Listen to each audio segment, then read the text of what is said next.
என்ன கையேந்த விடல, என்ன தலை குனி.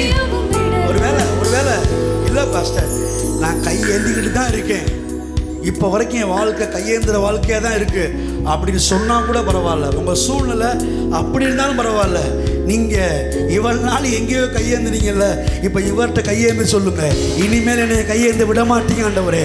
நான் விசுவாசிக்கிறேன், நான் கையேந்த மாட்டேன் ஆண்டவரே. சொல்கிறேன், விசுவாசம் என்பது ஏதோ எல்லாம் சாதகமாக இருக்கிறத வச்சு பேசுறது கிடையாது. எதுவுமே சாதகமாக இல்லாத போது சாதகமாக பார்க்குறது தான் விசுவாசம். கையேந்திக்கிட்டு இருக்கும்போது என்ன கையேந்த விடலை, அதான் விசுவாசம். தலை குனிய எங்க தெரியுமா? தலை குனிஞ்ச இடத்துல, கையேந்தி வாழ்ந்த இடத்துல, கடனாக வாங்கி கஷ்டப்பட்ட இடத்துல இப்படி பாடலாம். அதான் விசுவாசம். என்ன கையேந்த விடலை, என்ன தலை குனியவும் விடலை, என்ன கையேந்த விடலை, உம்மை நம்பி வாழ்பவர்க்கு ஏமாற்றம் இல்லை, ஏமாந்து போவதற்கு எலியாவை